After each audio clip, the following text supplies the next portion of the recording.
ছাত্রদের আমি জানাই আসসালামু আলাইকুম। আজ আমাদের ক্লাসে 89 পৃষ্ঠার একটি নাটক উপস্থাপন করতে যাচ্ছি আমরা। আমার সাথে আছে আমার সহপাঠী রিহান, মুতাসির, তাসকিন রাফি, জাহিদুল। ওখানে বইয়ের মধ্যে বলা হয়েছে কি যে এটি নাটকের মাধ্যমে উপস্থাপন করার জন্য, তাই আমরা নাটকের মাধ্যমে উপস্থাপন করতে যাচ্ছি। প্লিজ আপনারা মনে দিয়ে শুনবেন।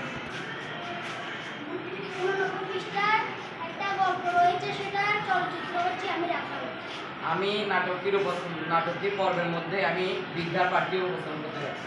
আমি নাটকটির মধ্যে ছোট মেয়ের উপস্থাপন করতে যাচ্ছি। আমি নাটকটির মধ্যে মেজ মেয়ের চরিত্র উপস্থাপনা করতে যাচ্ছি। আমি নাটকটির মধ্যে বড় মেয়ের চরিত্র উপস্থাপনা করতে যাচ্ছি। ওয়ালাইকুম আসসালাম। তোমরা কেমন আছো? তোমাদের পড়ালেখা কেমন চলছে? তোমরা তো জানো আমাদের চারপাশে কেউ নেই, শুধু পরিবারের মধ্যে আমরাই বাপজি 4 জন আর আমাদের 19টি ছাগল আছে। আমার সম্পদের মধ্যে তোমরাই হচ্ছে আমার বড় সম্পদ, এবং দ্বিতীয় সম্পদ হচ্ছে কি আমার ছাগল।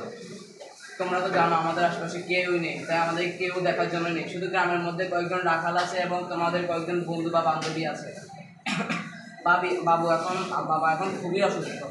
বাবা কোন দিন মারা যায় ঠিক ঠিকানা নেই। তাই আমি বলি কি আমার কাছে যে 19টি ছাগল আছে সেটি তোমরা 3 ভাইয়েরা ভাগ করে নাও, যার বাকি যতটুকু পরে ততটুকু মিলিয়ে নিই। কারণ বাবার কাছে এই সম্পত্তিই আছে, আর অন্য কোনো সম্পত্তি নেই। বাবা অসুস্থ, বাবা এখন বাজারে গিয়ে ওষুধ আনতে হবে। তোমরা মাথার মধ্যে বুদ্ধি করে শিখিয়ে আমার কাছে তোমরা কয়টি করে ভাগ করে নিবা। তো আমি করে দিচ্ছি, ঝগড়া করবো না। তোমরা বড় মেয়ে নিবা 2 ভাগের 1 অংশ, মেজো মেয়ে নিবা 4 ভাগের 1 অংশ, আর আমার সবচেয়ে কিউট মেয়ে নিবে কি 5 ভাগের 1 অংশ। তোমরা এখন ভাগ করে না বাবা। ছাগল হলো 19টা, আমি কেমনে 19টা ছাগলকে ভাগ করবো? না 4 দিয়ে ভাগ করা যাবে, না 5 দিয়ে ভাগ করা যাবে। আমিও তো চিন্তায় আছি। আমি পাবো 4 ভাগের 1 ভাগ, না 2 দিয়ে ভাগ করা যায়, না দিয়ে ভাগ করা যায়, 5 দিয়ে ভাগ করা যায়। আরে তোমাদেরটা তো কোনো সমস্যাই না, সমস্যা হচ্ছে আমার। আমি কিভাবে 5 ভাগের 1 অংশ নেব 19টি থেকে?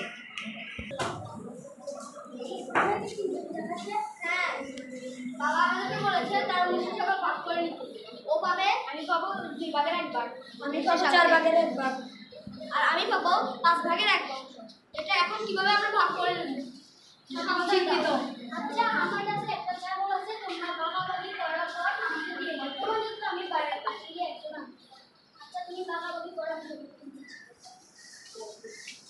19 সাথে একটা ছাগল যোগ করলে 20 হবে, তাই 2 দিয়ে দিলে আমি 20টা ভাগ করি, তাই 10 ছাগল। এই মেয়েদের ছোট, তোমরা তোমাদের ছাগল ভাগ করে না, আমি আমার 10টা ছাগল নিয়ে যাচ্ছি। আচ্ছা 19-এর সাথে তো 1 যোগ করলে 20 হয়, তার মানে আমি পাবো 4 ভাগের 1 ভাগ। যদি আমি 20কে 4 দিয়ে ভাগ করি তাহলে 4 5 20, আমি পাবো 5টি। ছোট, তুমি তোমার ছাগল নেওয়ার পর রাখালের ছাগল দিতে ভুলবে না যেন। 19-এর সাথে 1 যোগ করলে হয় 20। এখন আমি পাবো 5 ভাগের 1 ভাগ, তাহলে 5 দিয়ে যদি আমি 20কে ভাগ করি তাহলে 4 হয়। আমি আবার 4টি ছাগল নিয়ে যাচ্ছি। এই রাখা, এদিকে এসো। তোমার ছোট ছাগল তুমি নিয়ে যাও। তোমার টাকা থেকে নিয়েছি? হ্যাঁ। আচ্ছা, আমার আপনাদের সবার আমাদের নাটকটি ভালো লাগলে আমাদের জন্য দোয়া করবেন, যাতে আমরা পরবর্তীতে আরো সুন্দর করে নাটক করতে পারি।